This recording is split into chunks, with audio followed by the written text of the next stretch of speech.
First of all, what was your highlight of the season, both the positive and the negative one? The negative one obviously was to abandon the tour. No, was one of the biggest goals of the season, and where you put so much energy and long time preparing for it. And yeah, it was hard to abandon. It was also first time in all my career that I was abandoning a 3 week race. So yeah, it Hmm. was pretty hard. And the highlight, I would say, the victory in Slovenia. No, that came in a good moment, and yeah, it was after doing a good beginning of the season, but without any victory, it was also great to have the chance to raise the Hmm. hands. You also had the second place behind Pogacar at the GP Montreal. Do you feel, in a way, as if that was a partial victory, or? Yeah, almost felt like a victory. No, many people congratulate me, and yeah, it was like kind of race where you think because of the parkour and because of Tadej is there that maybe the best position possible in the race is the second one, no? And yeah, also that day I felt it like this was not possible to follow him. I just tried to make a good move and to play my cards, forgetting that Tadej was in the race, and in the end Hmm. was good for me. Yes, you have a lot of new signings, new teammates this year.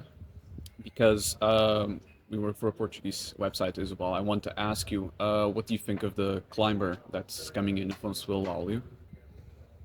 I didn't race with him, no, but these days I had the opportunity to chat with him, and he looks like a really nice guy. And also he surprised me how late he started to ride a bike, really, no? Hmm. Because he told me like in until 2020 he was not even riding a bike. So I was surprised how fast he did the process till Hmm. he arrived to the world tour, and this can makes us think on how big possibilities he has still to improve and to develop. No, considering especially that he comes from a very small team where he Hmm. didn't have a lot of support, and he was able to do big results in smaller races, but already with some good contenders Hmm. like in Asturias or Gecho, that we could see him Exactly. in really good moves. Yes. Have you already decided where you're going to start your new season? I will start in Valencia. This is the only information I have for the moment in Hmm. my regarding to my calendar. But in a few days, I hope to have more information. Yes.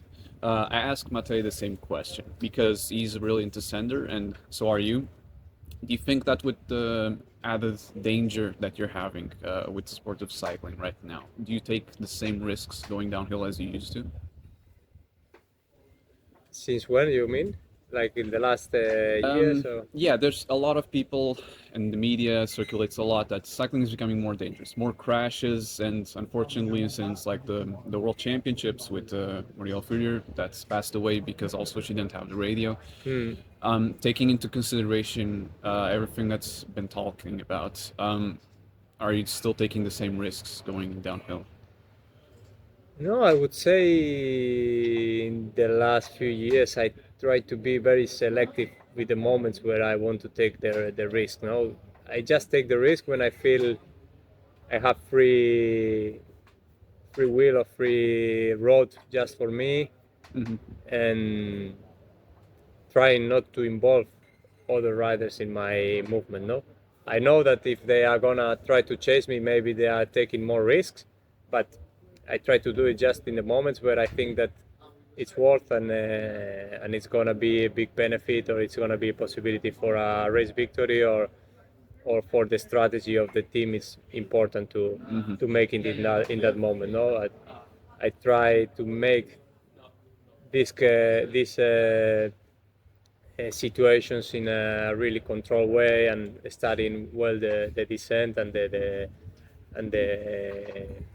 possible factors that I can control. No? Yes. Um, you have also talked about how the team has lost several of its leaders, like Landa, Milan. Have you also been approached by some of the top teams in recent years to sign you?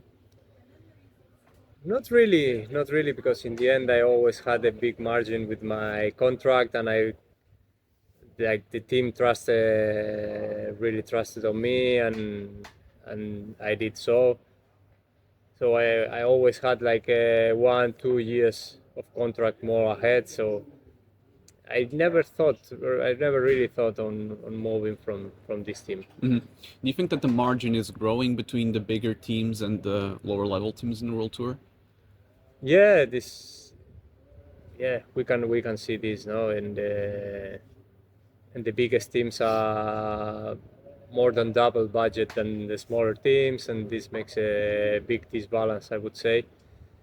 And also it's becoming more and more difficult to have stronger leaders, because a lot of leaders are going to the big teams even if they need to work for somebody else for all the season. No? So yeah, this is a bit unfair maybe, but yeah, we cannot do nothing. Yeah, No, if it's part of it. it's part of the sport, and if big brands are aiming to put a bigger budget, this is also good for our sport, so we cannot complain. If you had to choose one race this year where you'd like to win, would it be the Vuelta a España? I don't know. I would really like to do this for my palmarès, but I don't know if I'm gonna have the space for the Vuelta, no? Because for the moment I would like to start with the Giro. I don't have the confirmation from the team, but I would really start to race in the Giro, and then the second part of the season will be very open. No, I will have a lot of objectives before arriving to the end of the season. But yeah, everyone asks if this is an important goal for me. I'm not someone obsessed with really with the palmarès or achieving these things, but yeah, it would be nice. Yes, fair.